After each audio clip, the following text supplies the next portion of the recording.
Հերթական ողբերգությունը Փամբակ գետում տղամարդու դի են դուրս բերել փրկարարները, նա մեքենայով ընկել էր գետը։ Պայմանագրային զինծառայողի մահվան մասին է հայտնել քննչական կոմիտեն, պաշտպանության նախարարությունը լուր է։ Սահմանադրական դատարանը շարունակում է քննել ընտրությունների արդյունքները վիճարկող քաղաքական 7 ուժերի դիմումները։ Բարգավաճ Հայաստանը վերակվյարկություն է պահանջում, ԿՀ-նախագահը պնդում է դիմումները պետք է մերժել։ Երբ որ իրենց անձնական տնական բյուջեն կհաշվեն, ոնց ուզում են թվաղուսակի մեջ լրացնեն։ Հայաստան դաշինքի բացահայտումը հետընտրական մեծ սկանդալ է դառնում, ՔՊ-ն իր քարոզարշավն արել է պետբյուջեի հաշվին։ ՔՊ-ն քարոզարշավին ծախսել է 777 միլիոն դրամ։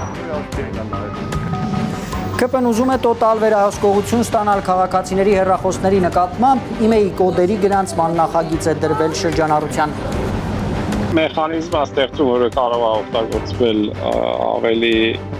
լավ մարդկանց վերահսկելու, ակնհայտ է։ Եվ Իրանն ու Միացյալ Նահանգները առաջին լուրջ մեղադրանքներն են հնչեցրել շվեյցարական բանակցություններից հետո, ով է հարվածել։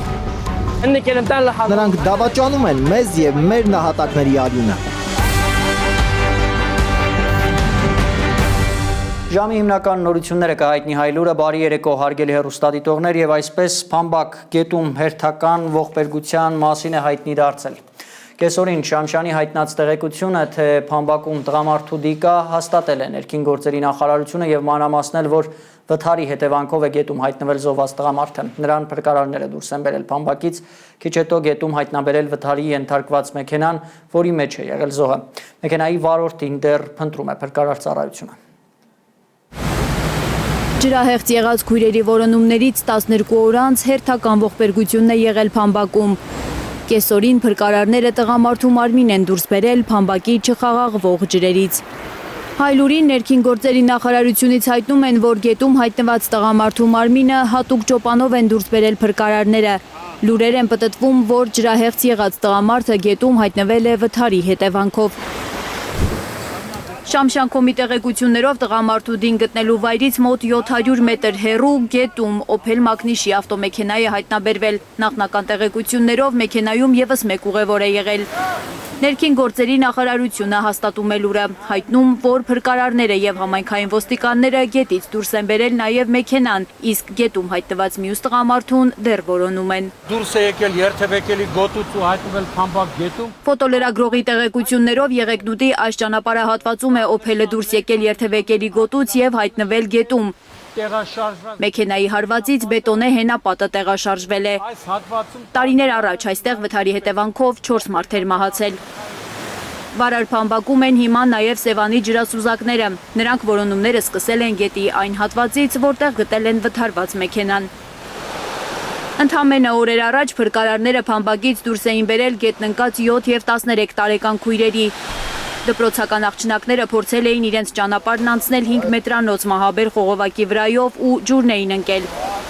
Ջրասուզակ Վահե Մելքոնյանը նրանց գտել էր արդեն ջրահեղձ եղած վիճակում։ Աննա Գյուլնազարյան, Հարություն Մաթևոսյան, Հայլուր։ Եվս մեկ ողբերգական լուր, պայմանագրային զինծառայող է մահացել։ Պաշտպանության նախարարությունը ոչինչ չի հայտնել ողբերգության մասին, որևէ տեղեկություն հայտնի չէ, թե որտեղ եւ ինչ հանգամանքներում է մահացել զինվորը։ Քննչական կոմիտեն հայտնել է նախաձեռնած քրեական վարույթի մասին, հրապարակել զինվորի անվան սկզբնատառերը ՌԽ։ Ըստ քննչականի նշանակվել է դատաբժշկական փորձաքննություն, կատարվում են անհրաժեշտ քննչական եւ վարութային այլ գործողություններ։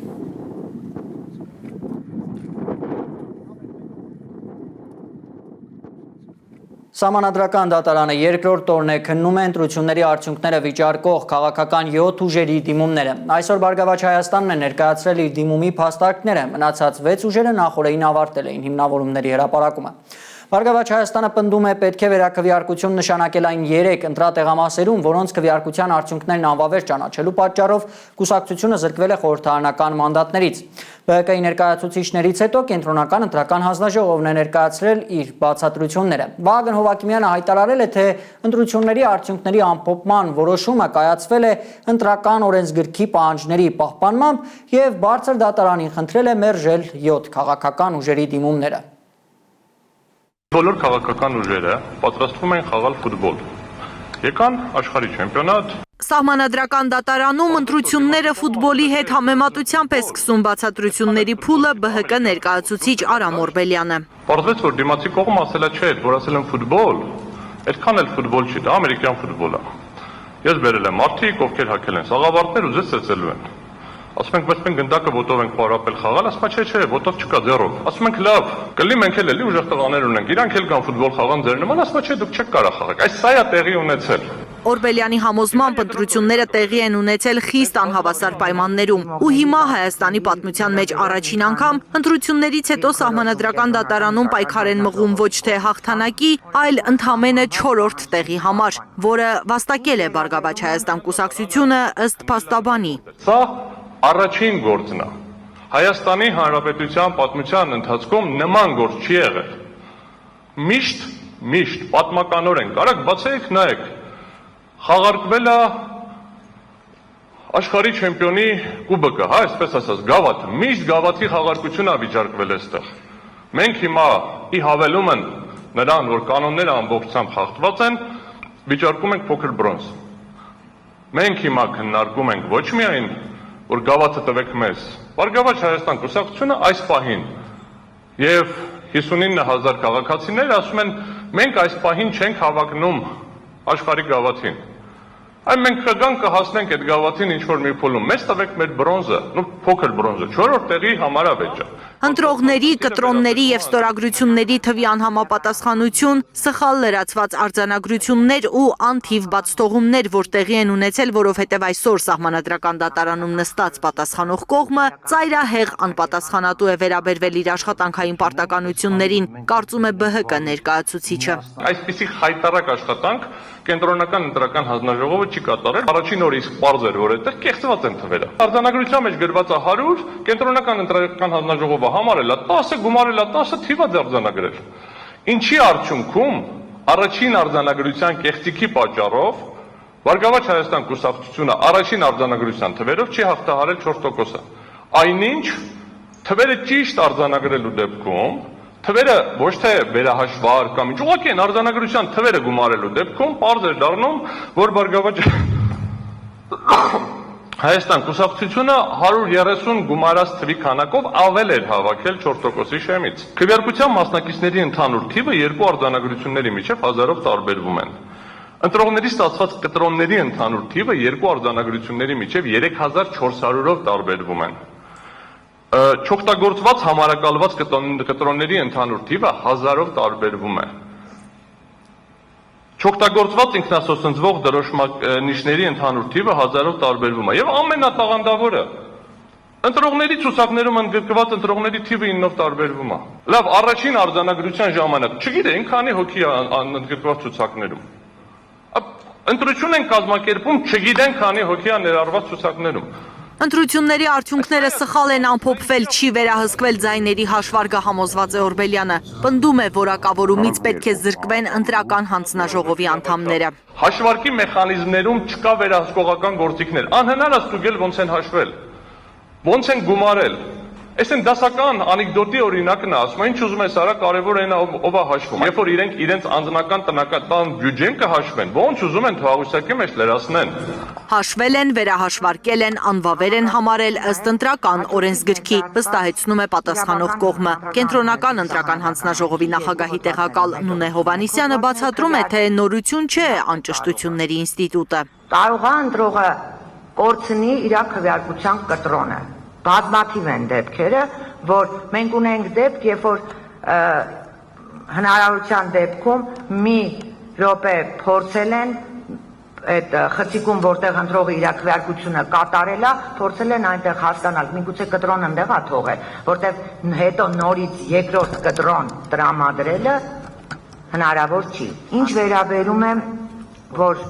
քվեաթերթիկի ձևին, լրացման կարգին, անվավեր ճանաչելու հիմքերի մասով փոփոխություն է կատարվել եւ հենց դա է պատճառը, որ քվեաթերթիկների անվավեր քվեաթերթիկների թիվը քառապատկվել է։ Անվավեր քվեաթերթիկների հետ խնդիր չկա, ասում է ԿԸՀ նախագահը։ Դա էլ է նորմալ պրակտիկա։ Ընտրողների ազատ կամքն է քվեաթերթիկը դարձնել անվավեր։ Ընտրողների մի զգալի մաս այդպես իր քաղաքական կամքները արտահայտել։ Այսինքն անվավեր քվեաթերթիկներով նույնպես ընտրողները իրենց քաղաքական կամքն էին արտահայտել։ Սա բերել ներկայացնել որպես, չգիտեմ, ընտրական վարչահայության խախտում կամ այսպես կներեք, ընտրողն է որոշում ինչպես վարվել իր քվեաթերթիկի հետ։ 30 տեղամասի դեպքում ուղղակի սխալ է հաշվարկված։ Ուղղակի կա ստորագրությունները, կա դիմողի հաշվարկը, ոնց է հաշվարկի կատարվել, ենթադրում եմ, որ երևի արհեստական ինտելեկտով է հաշվարկը կատարվել, չգիտեմ, վերսիայի տարբերությունն է եղել, անվճար վերսիա է եղել, վերջը, թե ոնց է դա տեղի ունեցել, ես չգիտեմ։ Բոլոր անճշտություններն ունեն պատճառներ՝ լարվածություն, կուտակումներ, տեխնիկական խոտաններ, թվարկում է Կենտրոնական ընտրական հանձնաժողովի նախագահը։ Կա ընտրողների այսպես կուտակում, այսպես ասենք, այսինքն տեղամասում ընտրողները շատ են, հանձնաժողովը աշխատում է լարվածության պայմանում, լինում է դեպքեր, երբ որ տեսնում ես, որ ընտրողը տեխնիկական սարքի մոտ գրանցվում է, եւ քանի որ այնտեղ ցուցակի մոտ ցուցակը սպասարկող հանձնաժողովականը զբաղված է, ինքը ուղղակի շրջանցում մոտենում է միանգամից քվեաթերթիկը եւ քվեաթերթիկները եւ ծրարը տրամադրողին։ Այսինքն հատուկ են դեպքեր 2000 տեղամասերում, որ կարող են նման դեպքեր լինել, կան եւ դրա համար կա ընտրական օրենսգիրքը, որ այդ ամենը հաշվարկվի։ Եվ դրա համար ընդհանրապես անճշտությունների ինստիտուտը դա խախտումների, թերությունների ազդեցության գնահատումն է։ Կենտրոնական ընտրական հանձնաժողովը ամեն ինչ է արել մազաչափ թերություն թույլ չտալու համար, վստահեցնում է Հովակիմյանը։ 2005 ընտրական տեղամասերից Պարսիդատարան 637-ում կամ 32%-ում իրականացվել է վերահաշվարկը։ Մեծ մասը իրականացվել է ուղղակի Կենտրոնական ընտրական հանձնաժողովի այն հանձնարարականով, որ ցանկացած շահագրգիռ կողմից, անձի կողմից որևէ թեկուզ մազաչափ կասկածի դեպքում լավ իրենք չեն կարողացել, չեն հասցրել, իրավաչափ դիմում չեն ներկայացրել, բայց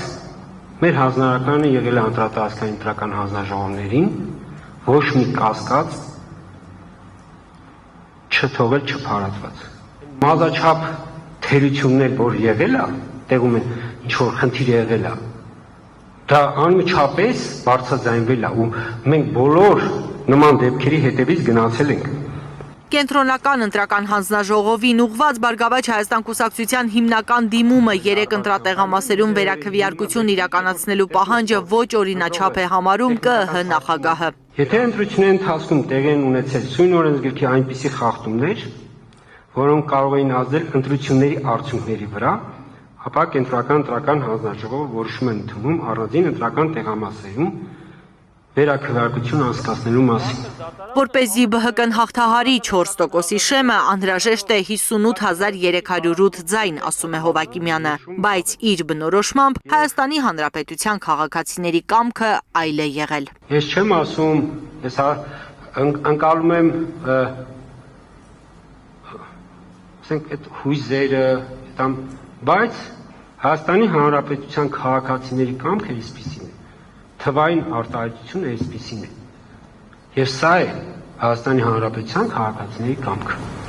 Վերաքվեարկություն չի կարող լինել մի միջավայրում, որտեղ հայտնի են ընտրությունների արդյունքները, պնդում է Հովակիմյանը։ Եթե տեղամասի քվեարկության արդյունքները անվավեր ճանաչելը չի փոխում հաղթողին, մանդատների բաշխումը,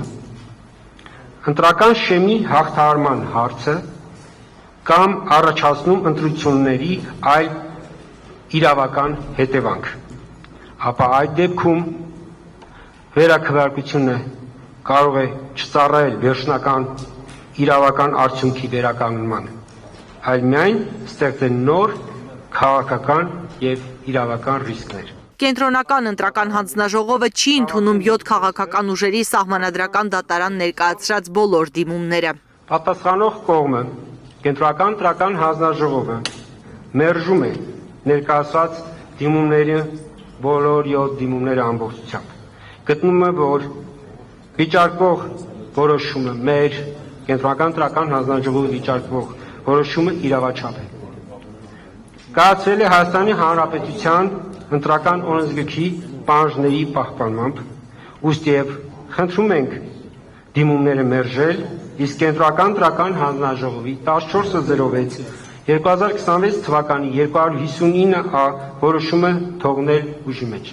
Բարձր դատարանում խոսքի իրավունք են ստանում դատախազության, որպես երրորդ անձ ներգրավված քաղաքացիական պայմանագրի ներկայացուցիչները։ Բարգավաճ Հայաստան Լիլիթ Խալաթյան, Նորայր Շարբաթյան, Գագիկ Տեր-Ղազարյան, Հայլուր։ Սահմանադրական դատարանում դիմումների քննության առաջին օրը Հայաստան դաշինքի ներկայացուցիչների հիմնավորումները սկանդալային բացահայտումներ են անվանում շատ վերլուծաբաններ։ Փաստաբան Տաթևիկ Սողոյանը բարձր դատարանին ներկայացրել է քաղաքացիական պայմանագրի նախընտրական քարոզարշավի համար ծախսած գումարները եւ դրանց անհամապատասխանությունը, այսպես ասած, շուկայական արժեքին։ Օրինակ ԿՊ-ն մի ընկերությունից բեմ է պատվիրել 24 միլիոն դրամով, հետո նույնատիպ բեմ նույն ընկերությունը կառուցել է Երևանի քաղաքապետարանի համար տասնապատիկ թանկ գնով։ Այսպիսի եւս մի քանի օրինակ կա, դրանք ըստ Հայաստան դաշինքի ապացուցում են, որ քաղաքացիական պայմանագիրը նախընտրական քարոզարշավը կազմակերպելու համար գումարներ է ծախսել պետբյուջեից։ Արփի Սուքիասյանն է պատմում։ Հանդիսավոր միջոցառումներն ու հատուկ կառավարական Բանակը թալանում են նախկիններին թալանի համար մեղադրողները։ Պիտի ասեմ, այո, ձեր ղեկավարած բանակը ինձ մայկա ու տրուսիկ չէր տալիս։ Առանց ներքնազգեստի մնալուց են խոսում ռազմական շքերթի բյուջեն կուսակցական շահերի համար օգտագործողները։ Ուշադրություն են հրավիրում ընդդիմադիրները։ Իրանք բյուջեն, ամբողջ պետական բյուջեն համարել են իրանք ջեբի բյուջե։ Ոնց ուզել ծախսել են։ Նախորդին սահմանադրական դատարանում ԱԺ ընտրության արդյունքն անվավեր ճանաչելու համար հրավիրված նիստին Հայաստան դաշինքի ներկայացուցիչը հայտարարել է. Քարոզարշավի օրերին ահռելի գումար է ծախսվել վարչապետի աշխատակազմի ավտոբուսային վոյաժների համար պետբյուջեից։ ԿՊ-ի օրացույց մցրած քաղաքացու օրվա համար 20 միլիոն դրամ է ծախսվել դարձյալ պետբյուջեից, այդ թվում 10,000 կրծքանշան բաժանելու համար։ Նիկոլ Փաշինյանը մի անգամ ասել էր, չէ՞ որ պետական բյուջեն մեր ընտանեկան բյուջեն է։ Ընդդիմադիր падգամավորը հիշեցնում է, կուսակցությունների ծախսերը ընտրական գործընթացների ընթացքում չեն կարող գերազանցել 800 միլիոն դրամը։ ԿՊ-ն քարոզարշավին ծախսել է 777 միլիոն դրամ։ Բայց ամեն ինչ կարգին է միայն փաստաթղթերով։ Իրականում իշխանականները փորձել են տպավորություն ստեղծել, թե իրենց ծախսերը չեն գերազանցել 800 միլիոն դրամը, ասում են ընդդիմադիրները։ Սխալ տվյալներ են նկատել ԿՊ-ի գնումների պայմանագրերում։ Այս միկրոֆոնը արժի 1000 դրամ։ Չի կարող այս միկրոֆոնը օրինակ Երևանի քաղաքապետարանի որևէ միջոցառման ժամանակ լինի 2000 դրամ։ Մայիսի 28-ի էլի քաղաքական քարոզչական ակցիա ռազմական շքերթի ժամանակ լինի 10000 դրամ, հետո ԿՊ քարոզարշավի ժամանակ լինի 500 դրամ։ Հախ ու հաշիվը կասկածելի է, գործարքը սրտի ընկերության հետ։ Ըստ ընդդիմադիրների, օրինակ Դոմինոյի, որ կազմակերպել է ամանորի տոնական միջոցառումներն ու դրոն շոուները, մեր ժամանակի հերոսը պետական մրցանակաբաշխությունը, աշխատանքի օրվան նվիրված շքերթ համերգը, Էրեբունի Երևան տոնակատարության առանձին միջոցառումներ ու ամենածախսատարը։ Մայիսի 28-ի զինվորական շքերթը մոտ 420 միլիոն դրամի պայմանագրով։ Խաշած հավինել հասկանալի է։ Խաշած հավինել է հասկանալի, որ Փաշինյանը թիմը անցել են բոլոր կարմիր գծերը, ընդգծում է ընդդիմադիր падգամավորը։ Ընտրատեղամասերում որտեղ չեղարկվել են ընտրությունները, հիմնական դերակատարը բանակն է։ Ժողովրդի անվտանգության երաշխավոր բանակը քաղաքական գործիքի են ուզում վերածել։ Ուղղակի հարյուրավոր զինվորների օգտագործել են մինչև վերջ։ Լավ ասում եմ, այնտեղ մարտական հերթապահության էր Մեղրիում, ուժ հասցրեցի։ Բայց Նուբարաշենում մարտական հերթապահություն էլ չկա։ Նույն զորամասում զինվորներ են ընթրիքի ժամից 5 պակաս։ Զինվորին կտրել են ընթրիքից, բերել են ընտրատեղամաս, որ ընտրատեղամասը ժամը 8-ին փակվի, զինվորները լինեն ներսում եւ ազատ քվեարկություն կազմակերպեն։ Այսքան առհամարանք, այսքան ատելություն շարունակական է, հետո արդեն յետընտրական շրջան 25-օրյա վարժական հավաքները որպես պատժի միջոց օգտագործել։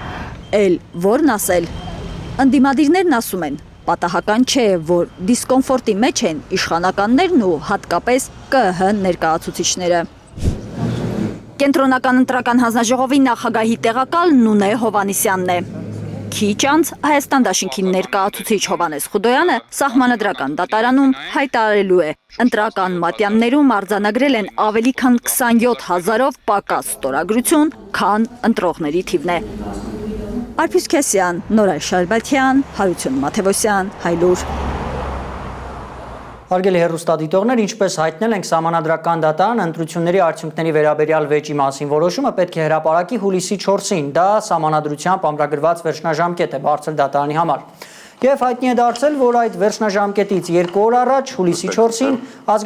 ներողություն հուլիսի 2-ին ազգային ժողովի արտահերթ նստաշրջան կգումարվի։ Ըստ հրապարակված օրակարգի, այդ օրը խորհրդարանը քննարկելու է ընտրական օրենսգիր սահմանադրական օրենքում լրացումներ կատարելու եւ հանրաքվեի մասին սահմանադրական օրենքում փոփոխություն կատարելու մասին հարցերը։ Ինչպես հայտնել են ԿՊԱ-ականներն են այդ նախագծի հեղինակները, ըստ նրանց ազգային ժողովի ընտրություններին եւ հանրաքվեին մասնակցելու իրավունք պետք է ունենան միայն այն քաղաքացիները, որոնք ընտրություններից առաջ օրացույցային տարվա ընթացքում առնվազն 6 ամիս ապրել են Հայաստանում։ ԿՊԱ-ականների այդ մտադրության մասին հայտնի դառնալուց հետո քաղտեխնոլոգները չէին բացառել, որ ԿՊԱ-ականներն այդ նախագիծը արտահերթ կարգով խորհրդարան կմտցնեն, քանի դեռ սահմանադրական մեծամասնություն ունեն ազգային ժողովում։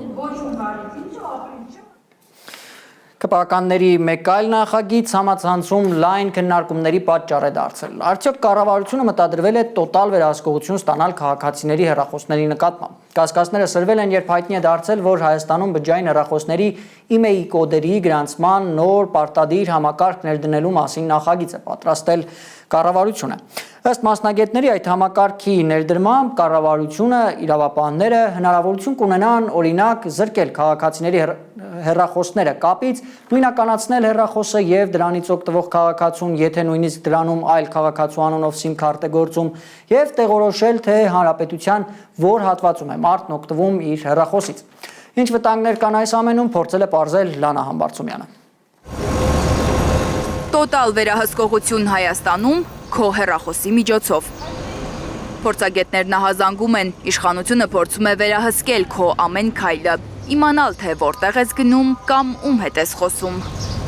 Կառավարության նիստում հինգշաբթի է Փաշինյանը հավանել մի ծրագիր, ըստ որի պետական մեծ բազա է ստեղծվելու, որտեղ գրանցվելու է հեռախոսի email կոդը։ Ես խնդիրը դրել եմ հետևյալ կերպ. 2027 թվականի հունվարի 1-ից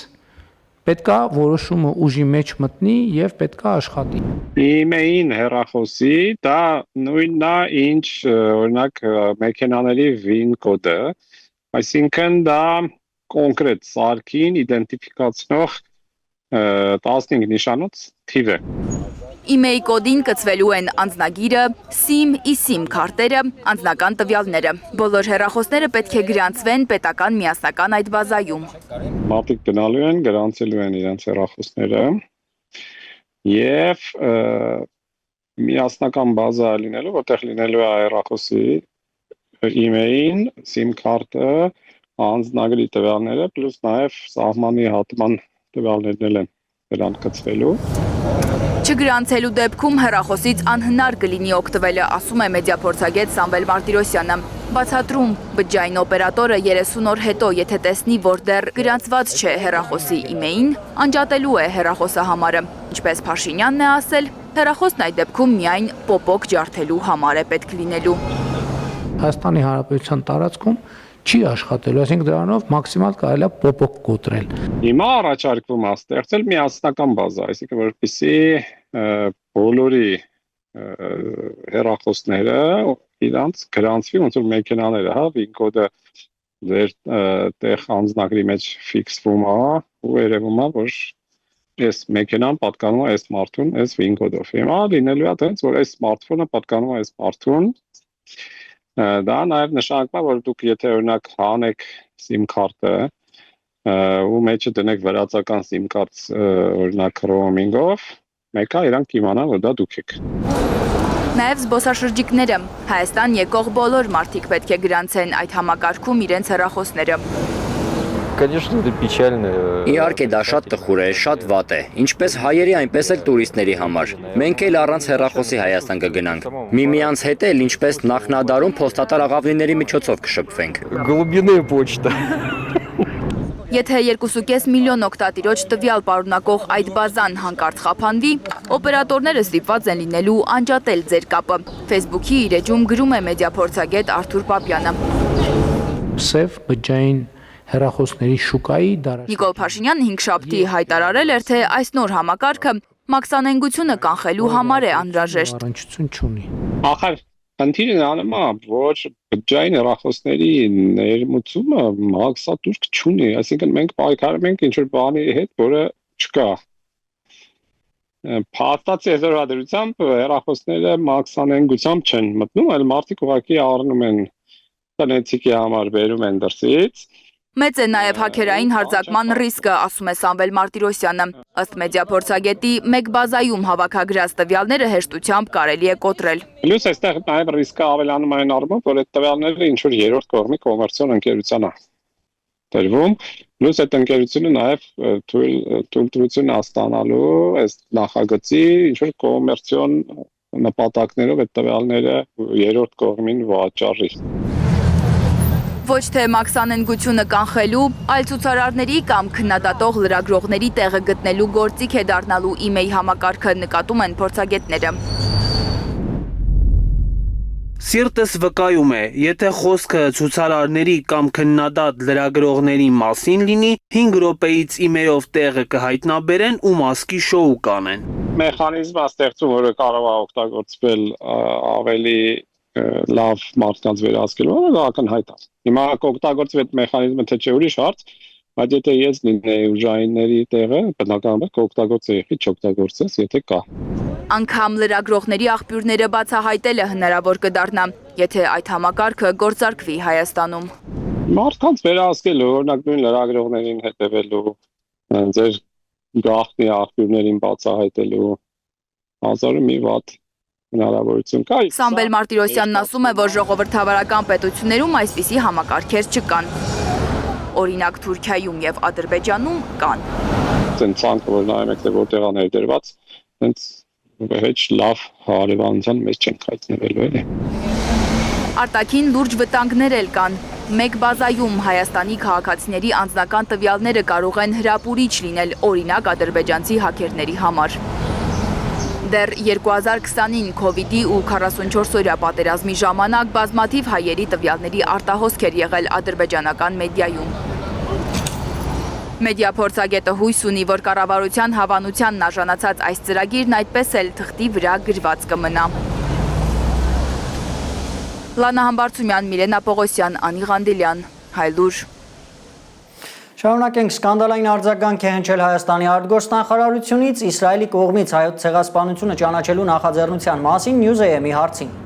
Արտաքին գործերի նախարարությունը չի մեկնաբանել հարցը։ Ըստ անհրաժեշտության հանդես կգանք մեկնաբանությամբ Նյուզեյեմին ասել է արտգործնախարարության մամուլի քարտուղար Անի Բադալյանը պատասխանելով հարցին, թե ինչպես է պաշտոնական Երևանը գնահատում հայոց ցեղասպանությունը ճանաչելու Իսրայելին։ Նախաձեռնությունը հաշվի առնելով Հայաստանի Հանրապետության կառավարության դիրքորոշումը այս հարցում։ Իսրայելի արտգործնախարար Գեդեոն Սաարն էր հայտարարել, որ պատրաստվում է հայոց ցեղասպանությունը ճանաչելու մասին նախագիծ ներկայացնել կառավարության քննարկմանը, որը հավանություն ստանալու դեպքում ուղարկվելու է Քնեսեթ։ Ըստ վերլուծաբանների Թել Ավիվը հայոց ցեղասպանության ճանաչման գործընթացը սկսել Թուրքիայի հետ հարաբերությունների սրման ֆոնին։ Հայաստանում է Իրանի փոխնախագահ Սեյեդ Համիդ Փուր Մոհամմադին, նա ուրբաթ երեկոյան է եկել մեր երկիր։ Փոխնախագահին տարածքային կառավարման նախարար Դավիթ Խուդատյանն է դիմավորել Զվարթնոցում։ Կառավարությունը հայտնում է, որ երեկոյան Փաշինյանն է ընդունել Փուր Մոհամմադիին։ Զրուցակիցները քննարկել են Հայաստան-Իրան սահմանային ենթակառուցվածքների զարգացման ուղղված ծրագրերը, մասնավորապես երկրորդ կամրջի եւ նոր տերմինալի կառուցման, մաքսային ոլորտում համագործակցությանը վերաբերող հարցեր։ Կարդում ենք պաշտոնական հաղորդագրությունը։ Ըստ նույն աղբյուրի Փաշինյանն ու Իրանի փոխնախագահը անդրադարձել են նաև ճանապարհաշինական համատեղ ծրագրերին։ Երրորդ օրն էլ արված է Իրան-Միացյալ Նահանգներ հակամարտությունը, չնայած հրադադարին եւ Վաշինգտոնի եւ Թեհրանի միջև ստորագրված փոխըմբռնման հուշագրին։ Այսօր արդեն կողմերն Իրան մեղադրում են հարվածների համար։ Իրանական պետական հեռուստաալիքներն են հայտնել, որ գիշերը 2 արգ է ընկել Ղեշմ կղզու տարածքում։ Սովինար Բարխուդարյանն է պատմում։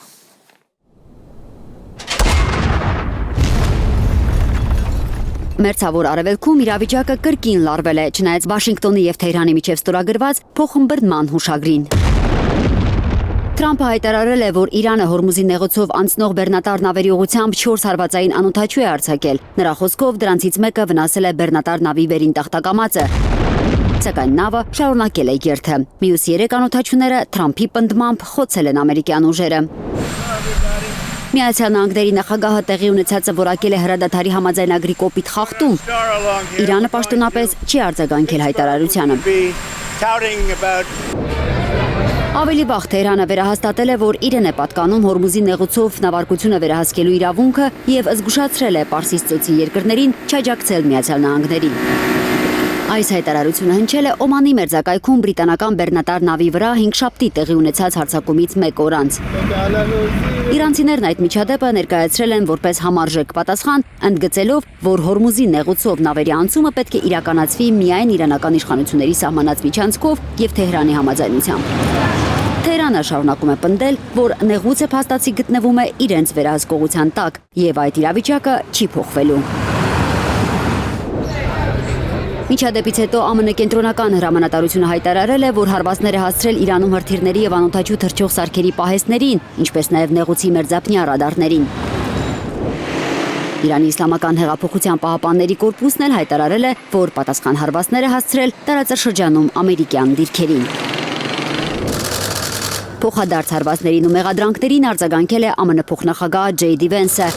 Նրա խոսքով, եթե Իրանը տարաձայնություններ ունի հրադադարի իրականացման շուրջ, դրանք պետք է լուծվեն բանակցություններով, այլապես նոր բռնությանը կհետևի պատասխան գործողություն։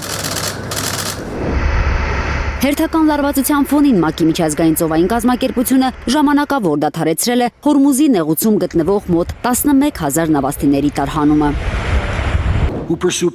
Միաժամանակ Վաշինգտոնում Իսրայելն ու Լիբանանը ստորագրել են շրջանակային համաձայնագիր որպես հետագա բանակցությունների հիմք։ Սակայն այդ փաստաթուղթը դժգոհության ալիք է բարձրացրել Լիբանանում։ Բեյրութում մարդիկ փողոց են դուրս եկել Իրանի եւ Հեզբոլլահի դրոշներով, այրել անվադողեր, փակել ճանապարհներ, բողոքելով իշխանությունների որոշման դեմ։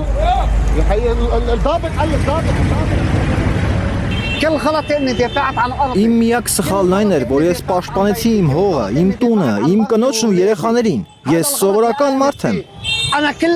Ես մարդ եմ, որ դեմ է Իսրայելին։ Նրանք, ովքեր ուզում են ճանաչել Իսրայելը, իմ թշնամիներն են, ինչպես Իսրայելն է իմ թշնամին։ Այս համաձայնագիրը չի գործի, մենք այն կոչնչացնենք, որովհետև սա իրական համաձայնագիր չէ, սա համաձայնագիր է, որով նրանք դավաճանում են մեզ եւ մեր նահատակների արյունը։ Իսրայելի վարչապետ Բենյամին Նեթանյահուն հայտարարել է, որ իսրայելական ուժերը կշարունակեն մնալ հարավային Լիբանանում, եթե Հեզբոլլահը չզինաթափվի։ ԱՄՆ պետքարտուղար Մարկո Ռուբիոն իր հերթին հայտնել է, որ Վաշինգտոնը կաջակցի համաձայնագրի իրականացմանը եւ անհապաղ կհատկացնի $100 միլիոն մարդասիրական օգնություն։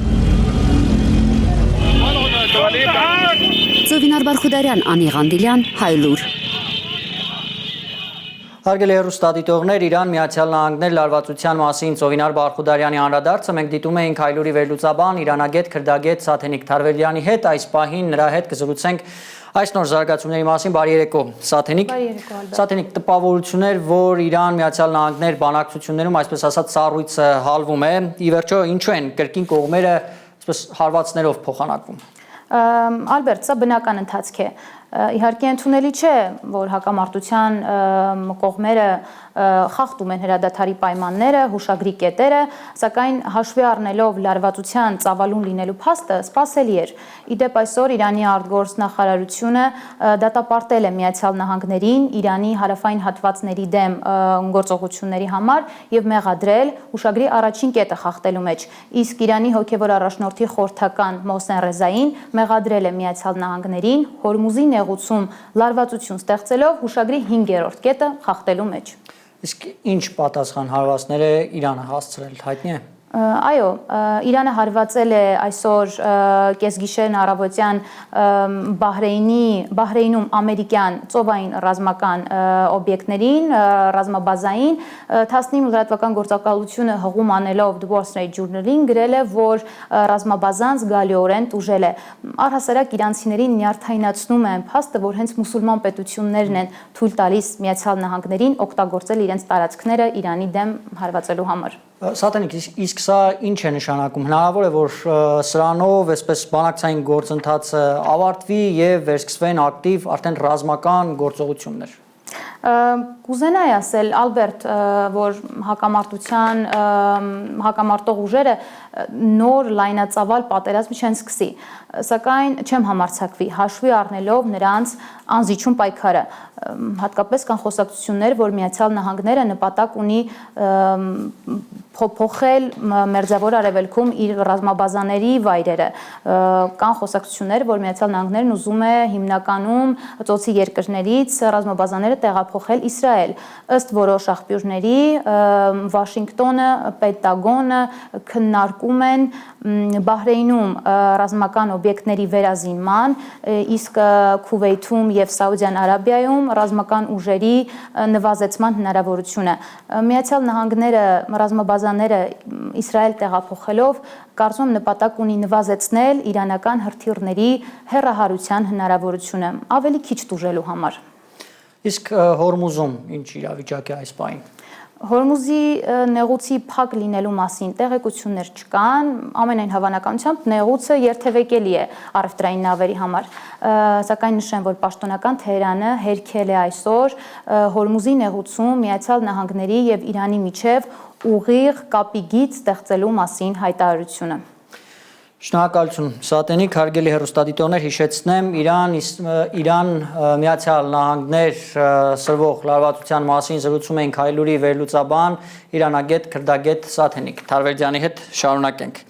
10 մարդ է տուժել Վոլգոգրադի ձեռնարկություններից մեկի արտադրական օբյեկտի վրա Ուկրաինայի զինված ուժերի հարձակման հետևանքով, այս մասին հայտնել է Վոլգոգրադի մարզպետը։ Ըստ ուկրաինական կողմի Վոլգոգրադին հարվածել են ֆլամինգո հրթիռներով։ Մոնիթորինգային ալիքների տվյալներով հարվածը հնարավոր է ուղղված է եղել Տիտան բարիկադ գործարանին, որը նաև ռուսական բանակի համար Իսկանդեր M եւ Տոպոլ M հրթիռային համակարգեր է արտադրում։ Կիևը հարվածներ է հասցրել նաև Ղրիմում տեղակայված հոբ համակարգերին եւ Պետրոպավլովսկ ավտոմոբիլային լաստանավին, որը ըստ Ուկրաինայի զինված ուժերի գլխավոր շտաբի օգտագործվում է Ուկրաինայի հարավային շրջաններում ռուսական բանակի ռազմական լոգիստիկայի ապահովման համար։